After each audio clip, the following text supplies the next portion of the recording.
আসসালামু আলাইকুম প্রিয় সপ্তম শ্রেণীর শিক্ষার্থীরা, আজকের এই ভিডিওতে আমি তোমাদের সাথে চতুর্থ পৃষ্ঠার বর্গমূলের চিহ্ন, মৌলিক গুণনীয়কের সাহায্যে বর্গমূল নির্ণয় এই দুইটা টপিকস নিয়ে আলোচনা করব। দেখো, বর্গমূলের চিহ্ন আমরা সবাই পরিচিত। বর্গমূলের চিহ্ন এটাকে কিন্তু আমরা স্কয়ার রুট বলি। ওকে, বর্গমূল কিন্তু এটাকে আমরা বলে থাকি, কিন্তু এর ক্ষেত্রে আবার ব্যতিক্রম আছে। যেমন আমরা যদি এইটা দিয়ে দিই তাহলে কিন্তু আমরা এটা কি ঘনমূল হয়ে যায়। ঠিক আছে, তো এই দুইটা চিহ্নই তোমাদের সবচেয়ে বেশি দরকার লাগবে। এর পরবর্তীতে যদি আমরা আলোচনা করি মৌলিক গুণনীয়কের সাহায্যে বর্গমূল নির্ণয়, যেহেতু আমার হাতে বই নেই, আমি ফোন থেকে পিডিএফ দেখে আমি তোমাদেরকে ভিডিওটা করতেছি। তো তোমরা 16কে মৌলিক গুণনীয়কে বিশ্লেষণ করতে বলা হয়েছে। তো 16কে যদি আমরা মৌলিক গুণনীয়কে বিশ্লেষণ করি, আমরা দুইটা উপায়ে করতে পারি। তোমরা এগুলা ক্লাস 6-এ পড়ে আসছো যে কোন সংখ্যাটা কোন কোন সংখ্যা দ্বারা বিভাজ্য। ওকে, তো আমরা যদি দেখি, দেখো 16কে যদি আমরা 2 দ্বারা ভাগ করি, ওকে, 16কে যদি আমরা 2 দ্বারা ভাগ করি তাহলে কত হচ্ছে? আমার 8 হচ্ছে। ওকে, আবার যদি আমি 2 দিয়ে ভাগ করি তখন কত হচ্ছে? 4 হচ্ছে। ওকে, তার পরবর্তীতে আবার যদি আমি 2 দিয়ে ভাগ করি তাহলে কত হচ্ছে? আমার 2 হচ্ছে।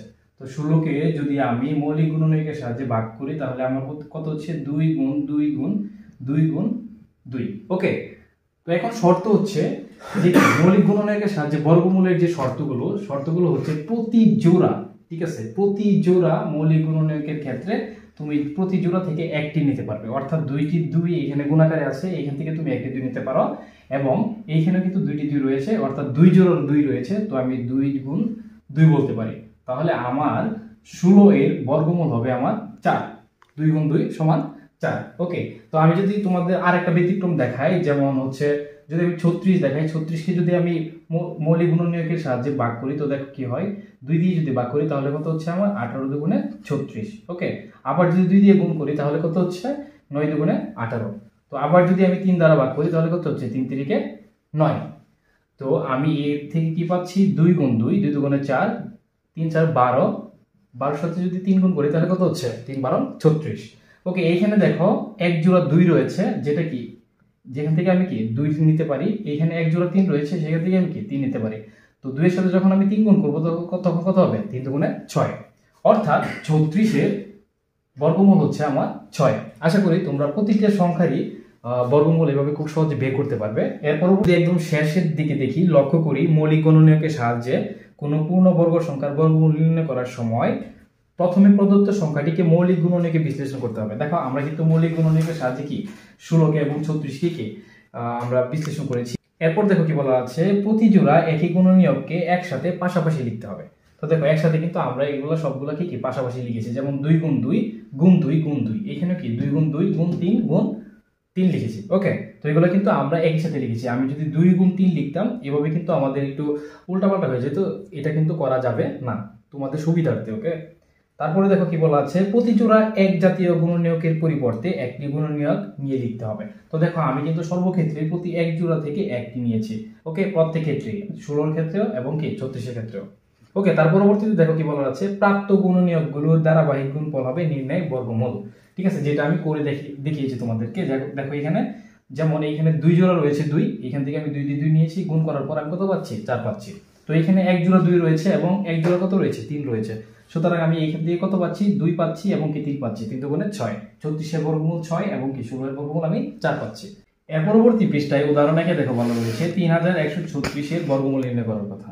ঠিক আছে, তো 3136কে যদি আমরা মৌলিক গুণনীয়কের সাহায্যে বের করি তাহলে দেখো, প্রথমেই আমরা কিন্তু অনেকগুলো ক্লাস 6ষ্ঠ শ্রেণীতে তোমরা কিন্তু অনেকগুলো নিয়ম জেনে আসছো যে কোন কোন সংখ্যা দ্বারা মানে অঙ্ক দ্বারা বিভাজ্য। তো দেখো, এইখানে আমি এককের ঘরে যে অঙ্কটি রয়েছে ওইটা যদি আমি 2 দ্বারা বিভাজ্য হয়, অর্থাৎ তাহলে কি ফুল সংখ্যাটা আমরা কি 2 দ্বারা ভাগ করতে পারবো, নিঃশেষে বিভাজ্য হবে। তো দেখো, এইখানে 6 রয়েছে, তো 3 যোগ 6, সুতরাং কি এটা 2 দ্বারা বিভাজ্য হবে, সুতরাং আমরা 2 দ্বারা ভাগ করতে পারি। ঠিক আছে, ভাগের একটা নিয়ম আছে কি, তোমরা যদি আলাদাভাবে ক্যালকুলেটরে করো তাহলে তোমার অনেক সময় লাগবে, আমি একটু টিপস তোমাদের দিয়ে দিচ্ছি। তো দেখো, এইখানে রয়েছে 3, তো 3 এর মধ্যে 2 কতবার যাবে? একবার। যদি 2 বার দাও তাহলে 4 হয়ে যাবে, বেশি হয়ে যাবে, সুতরাং আমি একবার দিতে পারি। কত হবে? 2 একে 2। তো 3 থেকে যদি আমি 2 বিয়োগ দিই তাহলে আমার 1 থাকতেছে, সুতরাং আমি 1 কে এই 1 এর আগে নিয়ে আসবো, তাহলে আমার কত হচ্ছে? 11 হয়ে যাচ্ছে। ঠিক আছে, তো 11 যেহেতু হয়ে যাচ্ছে, আমি 5 দুগুণে 10 লিখতে পারি, 6 দুগুণে কিন্তু 12 হয়ে যাবে। তো 5 দুগুণে যদি 10 লিখি, তো 11 থেকে যখন আমি 10 বিয়োগ দিব তখন আমার কত থাকবে? আবার 1 থাকবে। তো যেহেতু আমার এই 1 এর কাজ শেষ, সেহেতু আমার 3 এর আগে আমি একটা 1 নিয়ে আসবো, তাহলে কত হচ্ছে? আমার আলটিমেটলি 13 হচ্ছে।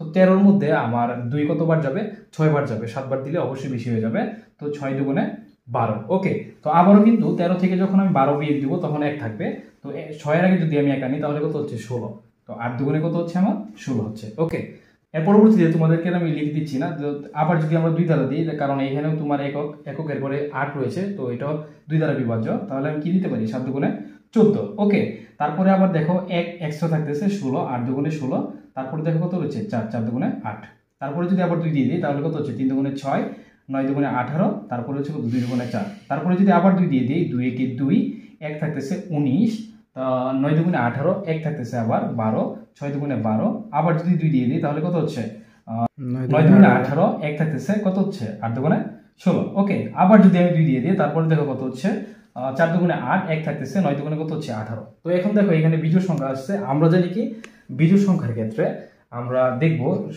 সংখ্যাগুলো যদি যোগ করে 3 দ্বারা বিভাজ্য হয় তাহলে কিন্তু ওই সংখ্যাটা 3 দ্বারা বিভাজ্য। 9 আর 4 যদি আমি যোগ করি তাহলে 13 হচ্ছে, 13 কিন্তু 3 দ্বারা বিভাজ্য নয়। তো আমরা এটাকে জানি আমরা কত দ্বারা বিভাজ্য হবে, 7 দ্বারা বিভাজ্য হবে। 7 সাথে কত জানি আমরা 49 জানি। তো আমরা 3136 কে মৌলিক গুণনীয়কের সাহায্যে যখন বের করব তখন কিন্তু কত কত পাচ্ছি দেখো, 2 গুণ 2 গুণ 2 গুণ 2 গুণ 2 গুণ 2 গুণ 7 গুণ 7। ওকে, তো দেখো আমরা কয় জোড়া 2 পাচ্ছি, 1 জোড়া, 2 জোড়া, 3 জোড়া আর 7 পাচ্ছি 1 জোড়া। ওকে, তো আমাদের নিয়ম হচ্ছে কি আমরা প্রতি জোড়া থেকে একটি নিব। তো এখানে দেখো 2টি রয়েছে, তো একটি 2 নিব, এর পরবর্তী একটি 2 নিব, এর পরবর্তীতে একটি 2 নিব, এইখানে যেহেতু 7 রয়েছে তো এখান থেকে আমি কি 7 নিব। ঠিক আছে, যে জোড়া পরিপূর্ণ হবে ওই জোড়া থেকে কিন্তু আমরা ওই একটা করে কমন নিব। ওকে, তো এগুলোকে যদি আমরা পর্যায়ক্রমে গুণ করি তো দেখো কত হয়, 2 দুগুণে 4 হয়, 4 দুগুণে 8 এবং 7 এর কত হয় 56। ওকে, তো আমি বলতে পারতেছি কি 3136 এর বর্গমূল হচ্ছে কত 56। ওকে, এখন দেখো কাজ তোমাদের দুইটা রয়েছে, 1024 এবং কি 1849। ঠিক আছে, আমি পর্যায়ক্রমে দুইটাই তোমাদের করে দিচ্ছি। তো 1024 রয়েছে, তো দেখো এখানে আমার এককের ঘরে কিন্তু 4 রয়েছে, সুতরাং আমরা কি এটা অবশ্যই কি 2 দ্বারা বিভাজ্য হবে। তো 2 দ্বারা যদি আমরা একে ভাগ দিই তো দেখো এখানে একের মধ্যে যাবে না, ভাগটা একটু খেয়াল করার চেষ্টা করবা যে এখানে তাহলে আমার 2টা নিতে হবে। তো 2টা যদি নেই আমরা অঙ্ক তাহলে কত হচ্ছে 10 হচ্ছে। তো আমি কত বলতে পারি 5 দুগুণে 10। তো আমাদের কিন্তু এক্সট্রা কিছু নাই, কারণ কি 10 থেকে 10 চলে গেলে 0 হবে। তো এখানে 2 রয়েছে, তো আমি কি বলতে পারি 2 একে 2, এর পরবর্তীতে 4 রয়েছে, তারপরে কত বলতে পারি 2 দুগুণে 4। এরপর যদি 2 দ্বারা ভাগ করি তার 5 কে, তো 2 দুগুণে কত হবে 4 হবে, হাতে আমার 1 থাকবে, এই 1 একের আগে যদি আমি 1 নিয়ে আসি তাহলে আমার 11 হচ্ছে, 5 দুগুণে কত হবে আমার 10। ওকে, আবার কিন্তু আমার 1 থাকছে, তো 1কে কিন্তু আমার মাথার মধ্যে রাখতে হবে ওইটা, তা না হলে কিন্তু তোমরা এটা গুলাই ফেলবে। একটু চেষ্টা করবে আমার ভিডিও থেকে কথাগুলো ধরার, আশা করি যদি ধরতে পারো তাহলে এই ভাগগুলো তোমরা খুব সহজেই কি আত্মস্থ করতে পারবে। তো যেহেতু এখানে 1 আছে তো আমি কি বলতে পারি 12 হচ্ছে এখানে, তো 6 দুগুণে কত হবে আমার 12। তো আবারও দেখো এককের 6 রয়েছে, তো 2 দ্বারা বিভাজ্য হবে। তো 2 দ্বারা যদি ভাগ করি তাহলে কত হবে 2 একে 2, ঠিক আছে, 2 দুগুণে কত হবে 4, কারণ 5 এর মধ্যে 2 বারই যাবে 2, হাতে কত থাকতেছে আমার 1। তো 1 যদি আমি 6 এর আগে আনি তাহলে কত হচ্ছে 16, তো 8 দুগুণে কত বলতে পারি 16। আবার যদি 2 দ্বারা ভাগ করি তাহলে কত হচ্ছে 6 দুগুণে 12, কারণ 1 এর মধ্যে ভাগ যাবে না, আমার আরেকটা অঙ্ক সাথে নিয়ে আসতে হবে। তারপরে 8 রয়েছে, 4 দুগুণে কত হয় 8। এর পরবর্তীতে যদি 2 দ্বারা ভাগ করি তাহলে কত হচ্ছে 3 দুগুণে 6, ঠিক আছে, আবার 2 দুগুণে কত হচ্ছে 4। আবার যদি 2 দ্বারা ভাগ করি তাহলে কত হচ্ছে দেখো 2 একে 2, আমার কিন্তু আবার হাতে 1 থাকতেছে, তো 2 এর আগে যদি আমি 1 আনি তাহলে কত হচ্ছে 12 হচ্ছে। তো কত বলতে পারি 6 দুগুণে 12। এর পরবর্তীতে কিন্তু আবারও এটা 2 দ্বারা ভাগ যাচ্ছে, 2 দ্বারা যদি ভাগ করি তাহলে আমরা জানি কত 8 দুগুণে 16। এর পরবর্তীতে যদি আবার 2 দ্বারা ভাগ করি তাহলে কত হচ্ছে 4 দুগুণে 8। এর পরবর্তীতে কি আবার 2 দ্বারা ভাগ করব, তাহলে কত হচ্ছে 2 দুগুণে 4। ঠিক আছে, দেখো আমরা কয় জোড়া পাচ্ছি 2, 1 জোড়া, 2 জোড়া, 3 জোড়া, 4 জোড়া, 5 জোড়া। ওকে, তো একে যদি আমরা গুণ আকারে লিখি তো দেখো 2 গুণ 2 গুণ 2 গুণ 2 গুণ 2 গুণ 2 গুণ 2, 1 জোড়া, 2 জোড়া, 3 জোড়া, 4 জোড়া এবং কিন্তু আরেক জোড়া রয়েছে, সুতরাং কি হবে 2 গুণ 2। ওকে, তো এখানে কিন্তু আমাদের কয় জোড়া হচ্ছে 5 জোড়া হচ্ছে। তো 5 জোড়া থেকে আমাদের কয়টা 2 হবে, অবশ্যই তোমরা বুঝতে পারতেছো 5 জোড়া থেকে আমাদের 5টা 2 নিতে হবে। ঠিক আছে, তো 5টা 2 কে যখন আমরা গুণ করব, 2 এর সাথে 2 গুণ করলে কত হবে আমার 4 হবে। তো 4 এর সাথে যখন আমি 2 গুণ করব তখন কত হবে আমার 8 হবে। 8 এর সাথে যখন আমি 2 গুণ করব তখন আমার কত হবে 16 হবে।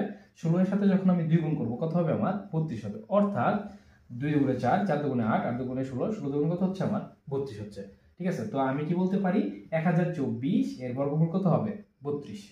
ওকে, এর পরবর্তীতে দেখো রয়েছে 1849। একে তুমি অনেকগুলো অঙ্ক দ্বারা এবং সংখ্যা দ্বারা তুমি ভাগ করতে পারো, কিন্তু আমি ভাগ করার পর দেখেছি 1849কে তুমি 43 দ্বারা যদি ভাগ করো তাহলে 43 হবে। ওকে, 43 ছাড়া অন্য কোনো সংখ্যা দ্বারা 1849কে ভাগ যায় না। ঠিক আছে, তো 43-এর সাথে যখন 43 তুমি গুণ করবা তখন কত হবে? 1849। তো এইখানে আমি এক জোড়া কত পাচ্ছি? 43 পাচ্ছি। সো আমি বলতে পারি কি, এক জোড়া থেকে যদি আমি 43 নিয়ে নিই তাহলে আমার 1849-এর বর্গমূল কত হবে? 43। ঠিক আছে, তো এই ছিল মৌলিক গুণনীয়কের সাহায্যে বর্গমূল নির্ণয়। আশা করি আমার এই ভিডিওটি তোমাদের ভালো লেগেছে। এরকম আরো ভিডিও পেতে আমার চ্যানেলটি সাবস্ক্রাইব করে আমার পাশে থাকবে, এবং তোমাদের কোনো রিকোয়েস্ট থাকলে অবশ্যই কমেন্টে জানাবে। আমি তোমাদের প্রতিটি কমেন্টের উত্তর দিয়ে থাকি। দেখা হবে পরবর্তী কোনো ভিডিওতে। Till then, tata, bye by.